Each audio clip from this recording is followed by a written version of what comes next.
అయ్యో తొందరగా పద. పైగా అన్నిటికంటే ముందు పెద్దమ్మగారి గది మొత్తం శుభ్రం చెయ్యి. అదేంటంటే ఈ రోజు మధ్యాహ్నం తర్వాత ఎవ్వరికి కూడా అమ్మగారి గదిలోకి వెళ్ళటానికి అనుమతి ఉండదు.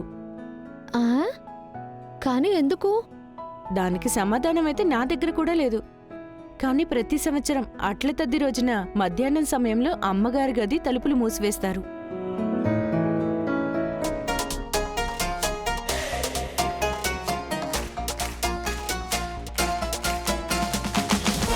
మూసిన తలుపుల వెనుక ఉన్న రహస్యమేంటో ఈ రోజు నేను తెలుసుకుని తీరుతాను. ఏ గోపాల్, ఆగు. నువ్వివి చంద్రికక్క గదిలోకి తీసుకువెళ్తున్నావా? మీ అమ్మగారు నన్ను నీకు సహాయం చేయమని చెప్పారులే. అరే కానీ గిని పొయ్యిలో పెట్టు. అయినా ఎందుకింత ఆశ్చర్యపోతున్నావు? నేనేదో ఎప్పుడు ఎవరికి సాయం చేయనట్టు. నేను చేయనా ఏంటి? ఇవ్వు, ఇది నాకివ్వు. ఇవ్వు.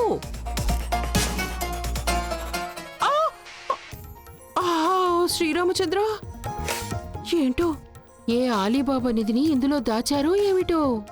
కాని చంద్రికక్క 25 ఏళ్ల నుంచి మీ రహస్యపు పరద చాటుగా ఉండిపోయింది. ఆ పరద తీసే టైం ఇప్పుడొచ్చేసింది. ఓరి దేవుడో!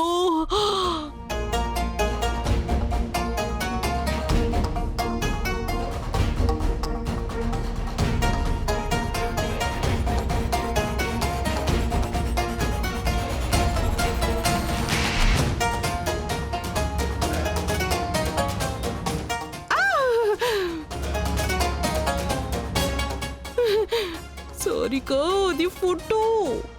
అది ఫోటో సారికా. అయ్యో ఓరి భగవంతుడా, ఓరి శ్రీరామచంద్ర స్వామి.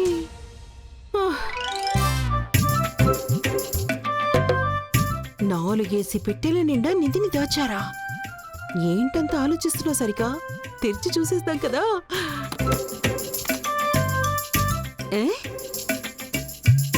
పుల్లలా? బంగారమా ఏంటి?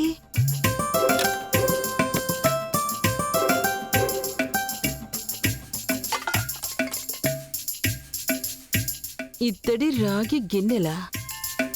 వీటి గురించి తర్వాత ఆలోచిస్తాను. అరే, ఇటుక రాళ్ళ? అంటే చంద్రికక్క ప్రతి అట్ల తద్దికి ఆలీబాబా నిధిని వేరువేరు గదుల్లో కప్పి పెడుతున్నారా ఏంటి? చూసి తీరాల్సిందే.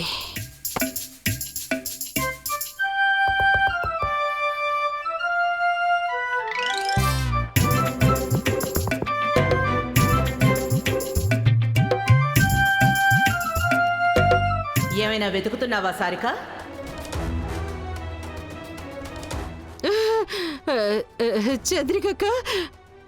చంద్రికక్క, నేను ఈ బొమ్మ పక్షిని చూస్తున్నాను.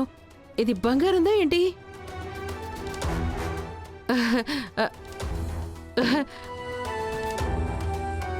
అది చంద్రికక్క, నేను చంద్రికక్క మిమ్మల్ని అడగడానికి వచ్చాను. నేను మిమ్మల్ని ఇంతకీ ఏమడగడానికి వచ్చాను? మీరు పొద్దున్నుండి ఒక్క చుక్క నీళ్లు కూడా తాగలేదు కదా? మరి మరి మరి మీకు కళ్ళు తిరగడం లాంటివి ఏమీ లేవా? నేను చెప్పాను కదా, ఈరోజు నా గదిలోకి ఎవ్వరూ రావడానికి అనుమతి లేదు అని. మాటి మాటికి నా ఆదేశాలని చెప్తూ ఉండడం నాకు నచ్చదు.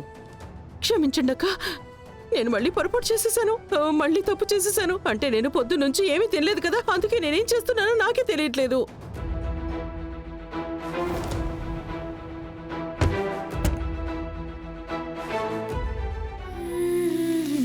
నేనైతే ఖాళీ కడుపుతో ఉండలేకపోతున్నాను. నువ్వు చెప్పేది నిజమే. పైగా ఈ తాలింపు వంటలు ఇంకా కారంగా అనిపిస్తుంది. అరే, పద్మిని పిన్ని, పూజ అక్క, ఇంకా సావిత్రి అత్త, ఈరోజు వంటగది బాధ్యత మొత్తం నాదే. మీరందరూ వెళ్ళి విశ్రాంతి తీసుకోండి. అలాగా? నువ్వు కూడా ఉపవాసం చేస్తున్నావు కదా, మరి నువ్వలసిపోవా? అత్త, వసుకి అలసిపోవటం అలవాట్లేదు. మీకు తెలుసా, నాకెప్పుడైనా అలసటగా అనిపించిందనుకో, నన్ను నేను గట్టిగా గిల్లేసుకుంటాను. అప్పుడు నా అలసట, నా నిద్ర రెండూ మాయమైపోతాయి. అబ్బా పూజ అక్క, ఇప్పుడు నాకేం అలసటగా లేదు. సరే పిన్ని, మీరందరూ దిగులు పడకండి, నేను అన్నీ చూసుకుంటాను. మీరు వెళ్ళి చందమామ కోసం ఎదురు చూడండి. వసు, ఇవి సారికాకి బాగా నచ్చినవి. ఇవి రెడీ అయిన వెంటనే నా గదిలోనికి పంపించే ప్లీజ్. అలాగేనండి.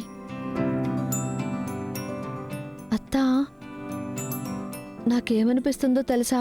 ఈ ఇంట్లో పెద్దమ్మ గారు కాకుండా ఇంకెవరూ ఉపవాసం ఉండరేమో. చిన్న మేడం లీలలు ఎవరికి తెలుసులే. పోనీలే, నువ్వు ఇవన్నీ చేయడానికి అన్ని సిద్ధం చేసుకో. నేను నీకు సహాయం చేస్తాను. మరత్తా, పెద్దమ్మ గారి కోసం ఏం చేయాలో అవి నాకు చెప్పే అత్తా. నేను వంట మొదలు పెట్టేస్తాను. ఈరోజు పెద్ద మేడం సార్ కోసం ఏమీ చెయ్యము. ఎందుకంటే పెద్ద సార్ కూడా అమ్మగారితో పాటు అట్ల తద్ది ఉపవాసం చేస్తారు. నిజంగానా అత్తా? అరే బాలే, ఇది చాలా మంచి విషయం అత్తా. ఒక భార్య తన భర్త దీర్ఘాయుషు కోసం పూజ చేస్తున్నప్పుడు ఒక భర్తకు కూడా బాధ్యత ఉంటుంది కదా. తన భార్య కోసం పూజ చేయాలి కదా. కానీ ఈ రోజు వరకు ఎవరికీ తెలీదు వాళ్ళిద్దరూ ఉపవాసం ఎలా ముగిస్తారు. ఈ సంవత్సరం కూడా ఇవి సరిగ్గా అలాగే ఉన్నాయా లేక పాడయ్యాయా?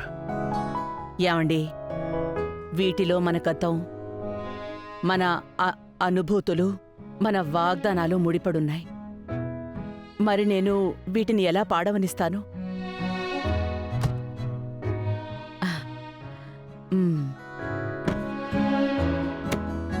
అన్ని ఏర్పాట్లు అయిపోయాయి, కానీ ఆ ఒక్కటి ఇదొక్కటే ఉండిపోయింది కదా. ఏమండి, మీరు ఎప్పుడూ ఏది మర్చిపోరు.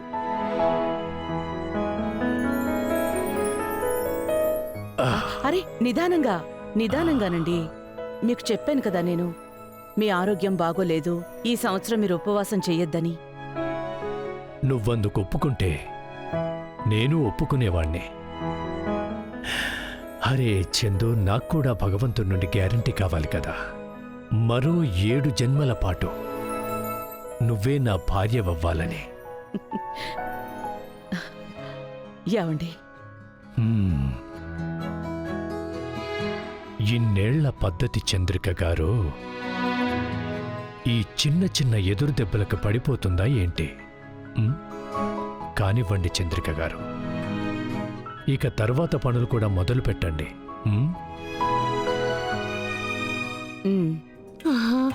అయ్యో, ఎట్లా తద్ది తెలియడం లేదు. ఈ వ్రతాలు ఏ మహానుభావులు పెట్టారో ఏంటో. ఖచ్చితంగా అతనికి ఆకలి వేయని రోగం ఏదో ఉండుంటుంది. అయ్యో, ఆకలికి నాకు కళ్ళు తిరిగేలా ఉన్నాయి. సర్ప్రైజ్! సర్ప్రైజా? అంటే కానుక? అంటే నా అట్ల తద్ది కానుక చంద్రుడు రాకముందే వచ్చేసిందా? చూపించండి, తొందరగా చూపించండి.